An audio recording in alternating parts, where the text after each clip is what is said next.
So to end, this is basically what I think is the Gnostic thrust, the Gnostic philosophy.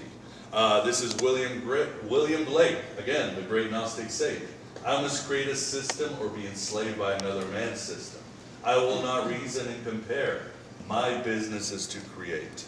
And that right there says it all. Are you going to be controlled by the archons, or are you going to find a way to be free? That 1% chance of breaking away from fate.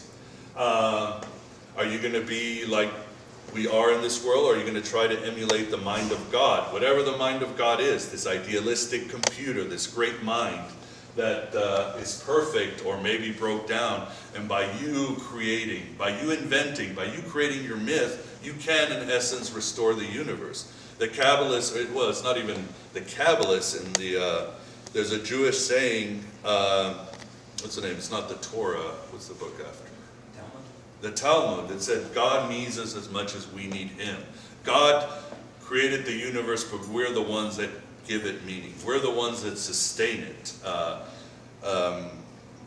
And the Kabbalists talk about the Tikkun Olam, which is the great work, the restoration of the universe. How we as men, as humans, can help restore this universe to a better place. Maybe it's lost, but the Gnostic thrust would say, well, maybe we need to get somewhere else. We need to get to our own Scion after we've taken the red pill.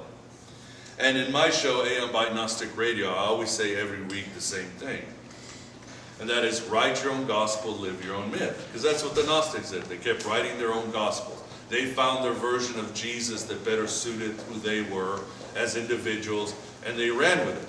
Just as, you know, Batman and Superman are rebooted, and we all have a preference whether we like Michael Keaton or Adam West as our Superman. Who's the best Joker? Which Superman fits me and makes me feel more whole, more as an individual, more individuated, as Carl Jung says.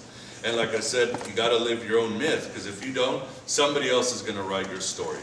The archons or the powers that be, they're going to find some sort of ghostwriter to tell you what to do, and you'll find yourself, well, without free will, without a chance of having free will, and without a chance of breaking through into a better reality. And maybe this is all fiction, but it's worth a try. It's fun. It's what stories are made of, and in a way, maybe that's what our souls will eventually be made of. So, with that, I think that's all I got. So, questions? I have a question. Humanity is evolving, and I was thinking that smartphones and the internet seem to be a natural creative outlet that represent humanity's struggle to reconcile with our interconnectedness, our super consciousness, or our logos. So, something you touched on earlier in your speech, what do you think is being robbed, and is it something that's essential, or is it something that's transitory to humans? Well, what's being robbed is, as I was saying, it's our consciousness that gets smothered, or maybe as Philip K. Dick, William Blake said, part of gnosis was imagination. And the Neoplatonists of old, of the 3rd century, also felt imagination was what truly gave us our soul, which was the thrust, the real meaning of life. William Blake said it was imagination too, but Philip K. Dick was empathy. Is social media, our cell phones, is it robbing us of our empathy? There's a lot of studies and articles that seem to point to this. I mean, you walk into a place and you see a couple on a wonderful Friday night date, and they're doing this, you know. And I have a problem with my wife too. Sometimes we're outside talking, and I'll be the one checking my email, or she wants to check Twitter. These things seems to be seems to be not good, and they're not good because as soon as these things come out, there's people who want to control them. I mean, we have these corporations, these businesses, they've already taken over and commercialized things. They've already created bureaucracies. Again, the Obamacare website, that's the ultimate archonic system, it seems, in the world. I mean, I can't get health care because some bureaucrats screwed things up. So in a sense, I think we have to be worried that, yeah, technology is backfiring on us. But the only way is to go forward. We can't turn back. We can't go back to the Dark Ages. Go ahead. You had a few frowns throughout the thing. Yeah, I think you made some assumptions that were unfair, especially in the beginning. I listened to one of your radio things, and in the preamble, you turned me off right in the preamble because you made an assumption about atheists. And in the beginning of this, you said a similar thing, that atheists don't like Gnosticism, or atheists don't like the idea of mythicism because we don't want Jesus to be a myth. You said that. Right. I don't feel like that's a true statement, and I'd like to know where you got that impression. Well, I got it obviously by the really volatile reaction that Bart Ehrman and others have had. It seems that they have not wanted to give mythicists the time of the day, and they've sort of swatted them away. And these arguments have been going on the internet. I'm not saying that atheists might not like Gnostics. When I go to forums or have guests or atheists, it's sort of the enemy of my enemy is my friend. And then we find a lot of great common ground. It's neither here nor there. But the reaction of how mythicists have been treated, I mean, Frank Zindler, he's the editor of American Atheist Press. He is a mythicist, and he has had to go at war with other scholars and other, leading groups, and it makes you wonder, why is this such a reaction against mythicists? I mean, obviously.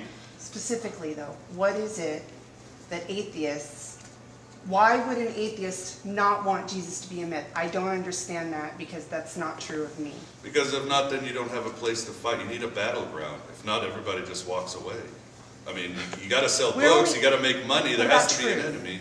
The truth is, Jesus is a myth. Jesus wasn't a real person. Jesus isn't a savior. All those things are the truth. That's the only thing that's interesting to an atheist.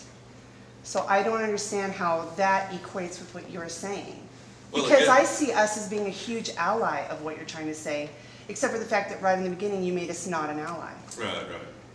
Well, again, I'm just talking about the reaction that you've had from major atheist. Well, maybe you should repeat that. Yeah. I mean, I understand. I mean, I'm not saying the truth is Jesus never existed. I feel it's likely that he did not exist. I can't say for sure until I get into the TARDIS or go down. I can't say Jesus existed, didn't exist. I feel that it's not likely he was historic. He might have been, and even if he was historical, who was Jesus? Is it Bill O'Reilly's Jesus? Is it the Catholic Jesus? I mean, what Jesus? Is it the revolutionary Jesus? Is it the Stoic philosopher Jesus? The hippie Jesus? So everything gets lost, and we might as well just enjoy the different myths. Going back to when you were talking about the Greek thing like that, like here's one of these famous books, Plato. He's one of my favorite philosophers at that time. And when you were talking in the beginning about myth, Plato puts lots of myth in there. But he uses myth as an analogy or a reference there. But you have to understand English at that time. There was no name computer or phone or certain words at that time. So they use certain characters as reference to that word. Like you can use the word phoenix as solar flare. Right. You can use the Zeus of lightning as storm. So there's different analogies there. How do you difference between how Plato used his version between how myths are today? Well, and I should mention that the term demiurge is Plato. It's Timaeus. Plato does talk about a demiurge.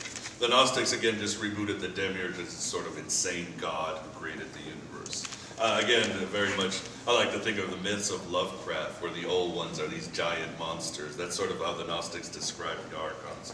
But, are you talking about how they saw science, how they were trying to decipher science? Yeah. How did they divide, or how did they use those words as characters? But like I said, like using the phoenix as flares, using Zeus or other gods for certain things. Aphrodite with love, Zeus was the king, Plato was the water, and so that's the thing. Do you think he was using those names just for those elements or those things? Well, he was using his own myth for whatever philosophical tool he wanted to use at the time. I mean, I don't know about science. There was something I should have mentioned in how myths really can affect science. I mean, with Star Trek, I just did a show on Gnostic things on Star Trek. The idea of a cell phone was really inspired by the myth of Star Trek. Motorola itself said we wanted to put all this money because we wanted those, those things they use in Star Trek. Communicators. So, yeah, what are they called? Communicator? Yeah, And they're okay. coming out with them now. Well, they came. Motorola's first phone, the cell phone, was really inspired.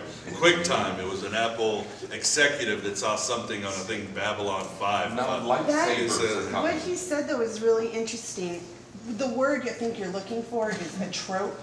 A trope is the idea of a representation in a quick representation, title yes. of like, so you could have all kinds of tropes. You can have feminist tropes, you can have lesbian tropes, you can have all kinds of tropes. So what would be the trope for the Gnostic way of thinking that would represent science, or the body of knowledge that is science, and how it grows and changes, and how can that be folded into these myths that are beneficial to society and that change? And one more reference to that, the first people that did science were called the Zoroastrians. Right. They were Right. kind of the earlier, and they were Gnostic to a level too, but they came with the different versions of how sciences and astrology and astronomy go together as one. And they were kind of the beginning of that. And they say the three kings of Jesus Right. were